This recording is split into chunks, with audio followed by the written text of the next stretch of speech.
patriotisme est le seul principe à ne pas trahir, mesdames et messieurs.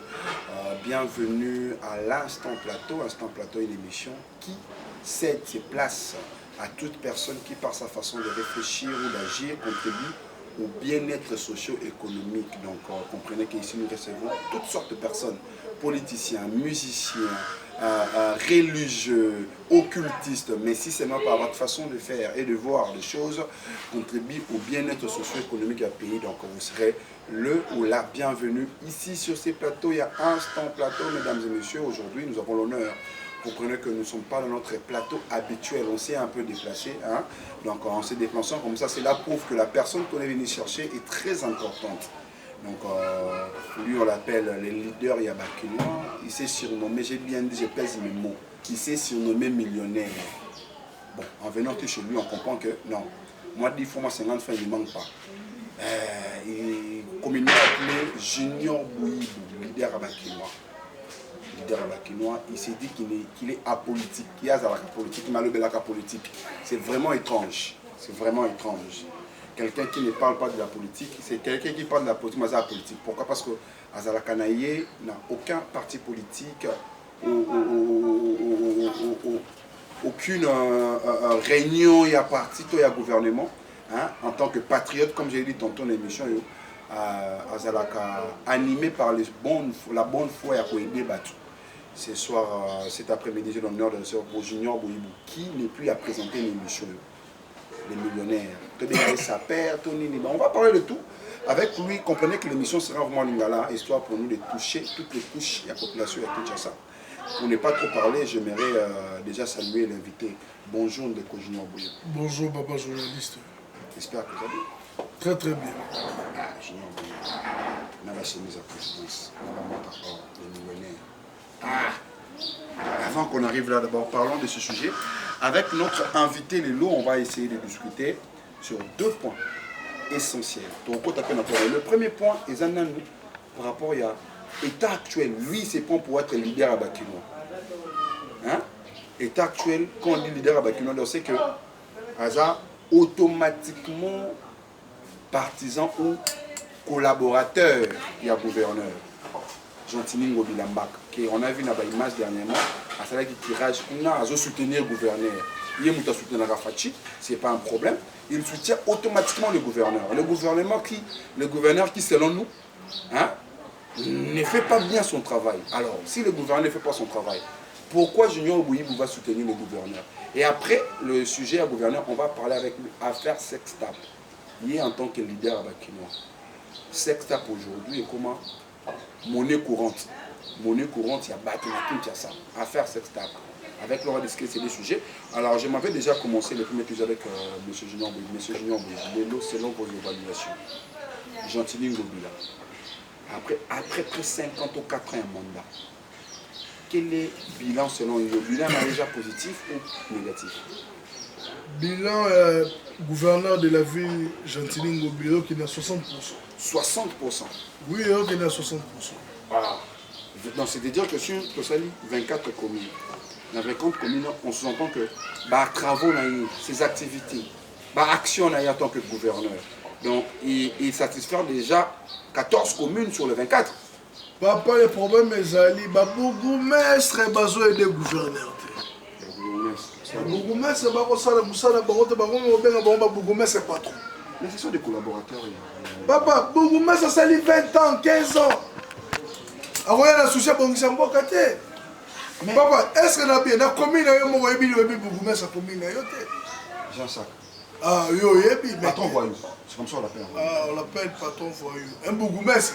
Papa journaliste, un bourgmestre. Communément comme ça, parce que c'est pas qu'on vilipendait Moutou. Action, on a vu ces différentes vidéos, on voit un bourgmestre au film, entre guillemets, parlons autre chose.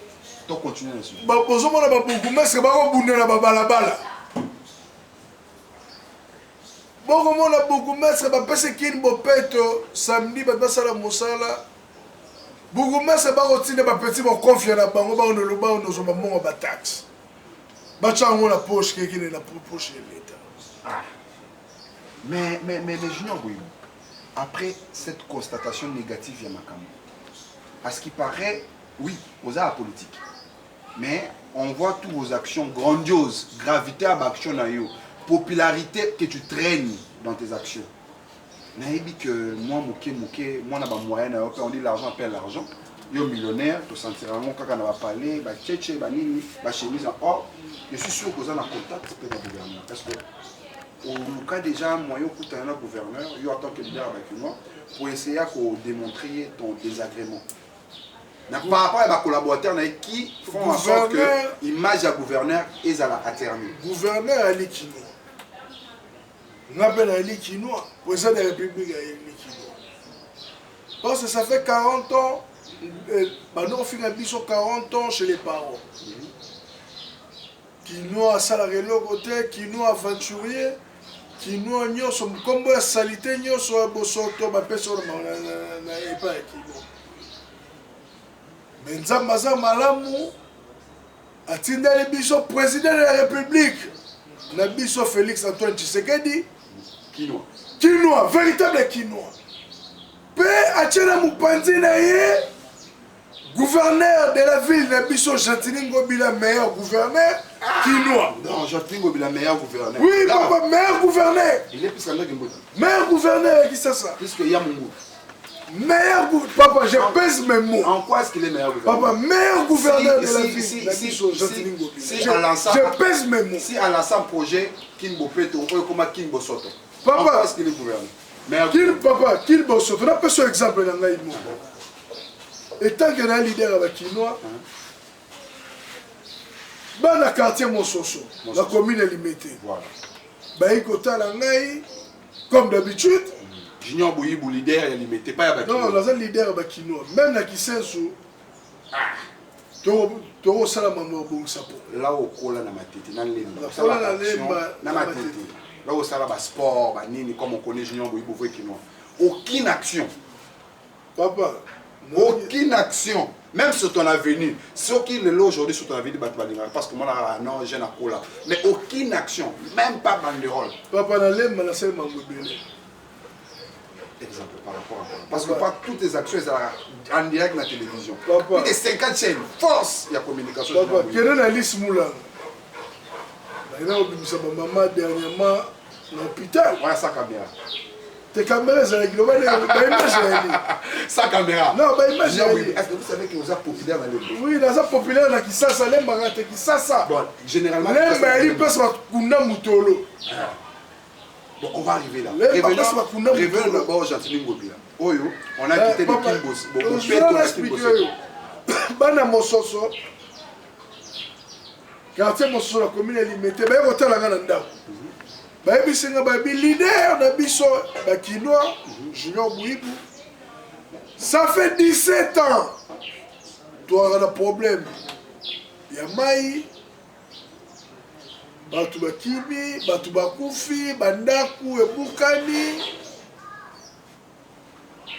Et tant que dans un leader à Bakinoa, comment les gouverneurs de la ville de Bisso Jantini Ngobila, parce que Jantini Ngobila est un vrai Kinoa. Vrai Kinoa. Comment les gouverneurs de la ville de Bisso Jantini Ngobila, parce que Jantini Ngobila a associé à Kinoa. Est-ce qu'il avait répondu politiquement dans la main?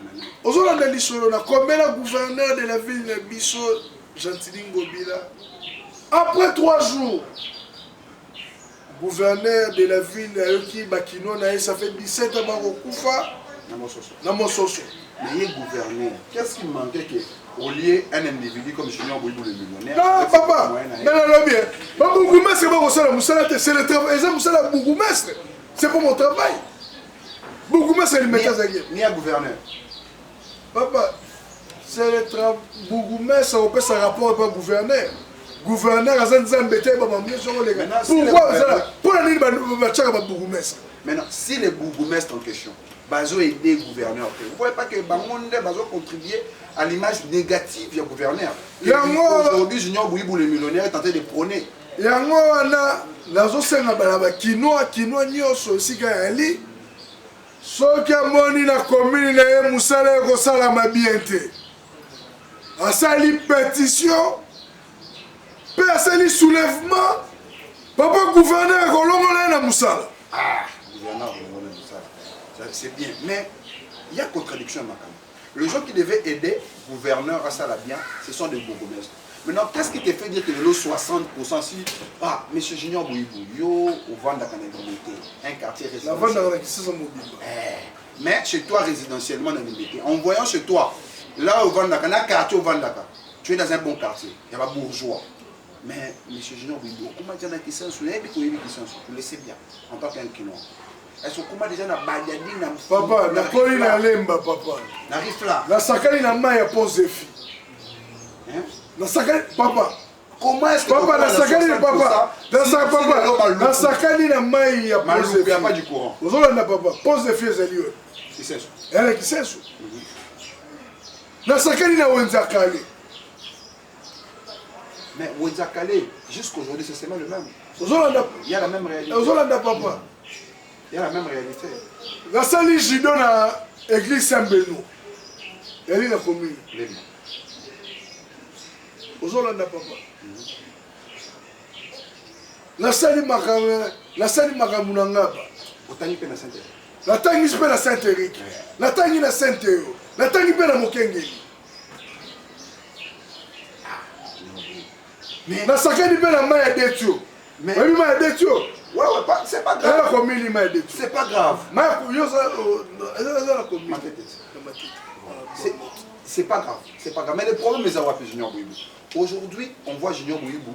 Au lieu où un magazine encore valise, on a une chemise, il y a président, on a une montre or. Mais au bout, il y a une montre or, tu as aidé à ajouter voiture. Ma voiture n'a parking, on ne comprend pas le parking comme moi. Mais la parking comme étouffé, c'est pas grave. Au bout, il faut ajouter voiture dans le parking. Tu es parti aider Batman Moussoso qui est non, dans une moment, on a été papa journaliste. C'est pas moi. Combien est qui gouverneur de la ville? Tu as été soutenu par le gouverneur. Papa, c'est la raison pour laquelle le commissaire. Non, papa, nous soutenu pas gouverneur, tu as soutenu Elinzambe. Elle est gouverneur de la ville. Tu es gouverneur, on a compris que tu es soutenu par le gouverneur. Les Kinois comprenaient que. Il disait que derrière lui, il y a personne. Papa, dans ACPT. Papa, dans la politicité. ACPT.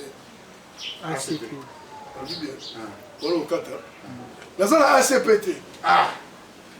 Dans soutenir gouverneur de la ville, la biso tant que Kino. Gouverneur, Azali pour la biso Nyoso. Azali gouverneur qui s'est mobile. Et tant que nous avons Kino, nous avons commis lettre dans un hôtel de ville. Un individu. Et tant que leader à Bakilo, pas aller gouverneur à Bisso. Dans le Bible, dis-moi, pour t'encourager, est-ce que le gouverneur t'avait envoyé Jean, Tony, ou tout ce qu'on a vu à la télévision, dans les médias, c'était par rapport à tes propres frères? Non, net criage à Mossoso, c'est le gouverneur. À 100%. Mais qu'est-ce que tu étais parti faire? Papa, dans Mossoso, ça fait 17 ans qu'il y a un problème. Si c'est le gouverneur, on n'avait pas vu le gouverneur.